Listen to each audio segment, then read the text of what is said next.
Guys, welcome back to my YouTube channel. പുതിയൊരു വീഡിയോയിലേക്ക് എല്ലാവർക്കും സ്വാഗതം. ഗൈസ്, അപ്പോൾ ഞാൻ ഇന്ന് വന്നേക്കുന്നത് നമ്മുടെ നാടൻ പച്ചച്ചീര കൊണ്ട് ഒരു സിമ്പിൾ തോരൻ്റെ റെസിപ്പി ആയിട്ടാട്ടോ ഗൈസ് വന്നേക്കുന്നത്. സോ ഗൈസ്, നമ്മുടെ പറമ്പിലൊക്കെ ഇതുപോലെ നല്ല പച്ചച്ചീര ഈ മഴ സമയത്തൊക്കെ കിളുക്കാറുണ്ട്. സോ ഒരുപാട് പേരൊന്നും അത് എടുക്കാറില്ല, പക്ഷേ ഗൈസ് എനിക്കിത് ഭയങ്കര ഇഷ്ടമായതുകൊണ്ട് ഞാൻ എടുക്കുവാണ് ഗൈസ്. അപ്പോൾ ഇതെടുത്ത് എങ്ങനെയാണ് തോരൻ വെക്കുന്നതെന്ന് കാണിച്ചു തരാമെന്ന് വിചാരിച്ചു. സോ ഗൈസ്, ഇത് നമ്മൾ ഓൾറെഡി ചീരയും ഉള്ളിയും പച്ചമുളകൊക്കെ അരിഞ്ഞ് വെച്ചിട്ടുണ്ട്. ഇനി ഇതുപോലൊരു ചട്ടി എടുപ്പത്ത് വെച്ചിട്ട് നമുക്കിതിലേക്ക് വെളിച്ചെണ്ണ ഒഴിച്ച് കൊടുക്കുക.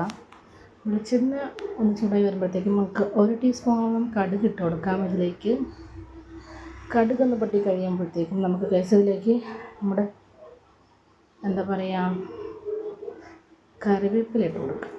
സോ കടുക് ഇവിടെ മൊത്തം പൊട്ടി കഴിഞ്ഞിട്ടുണ്ട് ഗൈസ്. അപ്പം ഇനി നമുക്കിതിലേക്ക് നമ്മുടെ കറിവേപ്പില ഇട്ട് കൊടുക്കാം.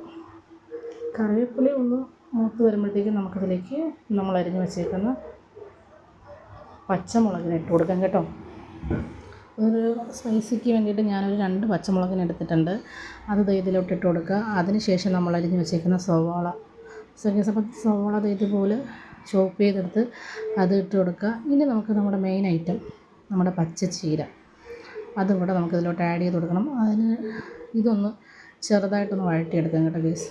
ഒനിയൻ ഇനി നമ്മുടെ ഈ ഉള്ളി ഒന്ന് വഴണ്ട് വരുമ്പോഴത്തേക്കും നമുക്കതിലേക്ക് നമ്മൾ കുനുകുന അരിഞ്ഞ് വെച്ചേക്കുന്ന നമ്മുടെ പച്ചച്ചീര ഇത് നമുക്ക് ഇതിലോട്ടിട്ട് കൊടുക്കാം. സോ ഗൈസ്, അപ്പോൾ ഇത് പറമ്പിലൊക്കെ നിന്ന് കഴിഞ്ഞാൽ ആരും എടുക്കാറില്ല. സോ എടുക്കുന്നവരും ഉണ്ടാവും. സോ കിട്ടുകയെന്നുണ്ടെങ്കിൽ തീർച്ചയായിട്ടും ഇതുപോലെ ഒന്ന് ട്രൈ ചെയ്ത് നോക്കണം കേട്ടോ ഗൈസ്.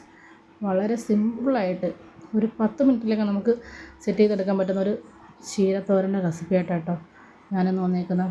ഇനി നമുക്കിതൊരു ലോ ഫ്ലെയിമിൽ വെച്ചിട്ട് ഇതിനെ ഒന്ന് വാട്ടിയെടുക്കാം. സോ ഗൈസ്, ഇതൊന്ന് ഇങ്ങനെ ഒന്ന് വാടി വരുന്ന ടൈമിലേക്ക് നമുക്കിതിന് വേണ്ടിയുള്ള മസാല ഒന്ന് സെറ്റ് ചെയ്യാം. മസാല മീൻസ് നമ്മുടെ തോരത്തിന് വേണ്ടിയുള്ള അരപ്പൊന്ന് സെറ്റ് ചെയ്തെടുക്കാം.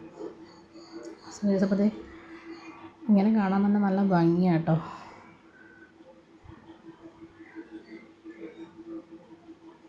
ഇനി നമുക്കിതിൻ്റെ അരപ്പൊന്ന് സെറ്റ് ചെയ്തെടുക്കാം കേട്ടോ ഗൈസ്. അപ്പം നമ്മൾ അതിന് വേണ്ടിയിട്ട് ഒരു ജാറിൽ ഒരു പകുതി തേങ്ങ തിരുകിയത്, 2 പച്ചമുളക്, ഒരു 4 കഷ്ണം വെളുത്തുള്ളിയുടെ അല്ലി. ഇനി നമുക്ക് നമ്മുടെ മെയിൻ ഐറ്റം മഞ്ഞൾപ്പൊടി, ജീരകമാണ്. അപ്പം ഞാൻ ഒരു നുള്ള് ജീരകം ഇട്ട് കൊടുത്തിട്ടുണ്ട്. ഇതൊക്കെ നമ്മുടെ കൈക്കണക്കിലാണ് ഗൈസ്, അല്ലാണ്ട് സ്പൂൺ കണക്കൊന്നും എടുക്കുന്നില്ല. നമ്മളെ കൈക്കണക്കിലൊരു കുറച്ച് ജീരകം. ഇനി നമ്മുടെ മെയിൻ ഐറ്റം മഞ്ഞൾപ്പൊടി, ഒരു 1/4 ടീസ്പൂണോളം മഞ്ഞൾപ്പൊടിയും കൂടി ഇട്ട് നമുക്കിതിനെ ഒന്ന് ജസ്റ്റ് ഒരു ക്രഷ് ചെയ്തെടുത്താൽ മതി. ഒത്തിരി പായസം പോലെ ഒന്നും അരച്ചെടുക്കണ്ട, ഇതുപോലെ ക്രഷ് ചെയ്തെടുക്കുക. അപ്പോൾ ഇതാട്ടോ നമ്മുടെ തോരത്തിൻ്റെ ഏകദേശം ഒരു പരുവെന്ന് പറയുന്നത്. ഇനി നമുക്ക് ചെയ്യേണ്ടതെന്ന് വെച്ച് കഴിഞ്ഞാൽ നമ്മൾ ഓൾറെഡി വാടാൻ വെച്ചിരുന്ന ചീര നന്നായിട്ട് വാടി കിട്ടിയിട്ടുണ്ട്. ഇനി ഇതിനത് നടുക്ക് ഇതുപോലൊരു കുഴി ഉണ്ടാക്കിയിട്ട് നമ്മൾ അരച്ച് വെച്ചേക്കുന്ന അരപ്പിനെ ഇതുപോലെ ഇങ്ങോട്ട് ഇട്ട് കൊടുക്കാം. സോ ഗൈസ്, വളരെ സിമ്പിളാണ്. ഒരു 10-20 മിനിറ്റിലൊക്കെ നമുക്കിത് തയ്യാറാക്കി എടുക്കാവുന്നതേ ഉള്ളൂ. ഇതിപ്പോൾ നമ്മൾ മൊത്തം അരപ്പ് നമ്മളിതിലോട്ട് ചേർത്ത് കൊടുക്കുകയാണ്. ഗൈസ്, വീഡിയോ എടുക്കലും കുക്കിങ്ങും ഒക്കെ തനിയായതുകൊണ്ട് എല്ലാത്തിനും കുറച്ച് ടൈം എടുക്കുന്നുണ്ട്. സോ അപ്പം നമ്മുടെ അരപ്പ് മൊത്തം ഇട്ട് കൊടുത്തതിന് ശേഷം നമ്മൾ ഈ അരപ്പിനെ ഒന്ന് പൊത്തി വെച്ച് ലോ ഫ്ലെയിമിൽ വെച്ച് ഒരു 2-3 മിനിറ്റ് വേവിക്കുക. വേവിക്കുന്നതിന് മുന്നേ നമുക്ക് ആവശ്യത്തിനുള്ള ഉപ്പും കൂടെ ഇതിൻ്റെ മുകളിൽ ഇട്ട് കൊടുക്കാം കേട്ടോ. അപ്പോൾ ഇതുപോലെ ഒന്ന് നമ്മുടെ തവിയും കൊണ്ട് തട്ടി ഒതുക്കി ഒപ്പി വെച്ച് കൊടുക്കുക. എന്നിട്ട് ലോ ഫ്ലെയിമിൽ വെച്ചിട്ടൊരു 20 മിനിറ്റൊന്നും വേണ്ട കേട്ടോ, ഒരു 2 മിനിറ്റ് നമുക്കൊന്ന് കുക്ക് ചെയ്തെടുക്കുക.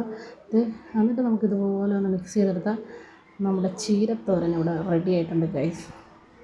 അപ്പോൾ ഇങ്ങനെയുണ്ട് ഗൈസ്, വളരെ സിമ്പിളായിട്ട് ചെയ്തെടുക്കാൻ പറ്റുന്ന ഒരു റെസിപ്പി അല്ലേ.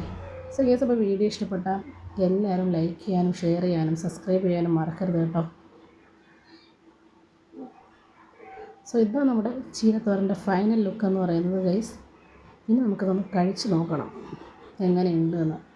സോ കാണുമ്പോൾ തന്നെ അറിഞ്ഞൂടെ ഗൈസ്, സൂപ്പറായിരിക്കും. സോ ഗൈസ്, അപ്പം വീഡിയോ ഇഷ്ടപ്പെട്ടു എന്ന് വിചാരിക്കുന്നു. ഇതുപോലെ കുഞ്ഞു കുഞ്ഞു റെസിപ്പിയായിട്ട് നമുക്ക് അടുത്ത വീഡിയോ കാണാം. Okay, bye bye.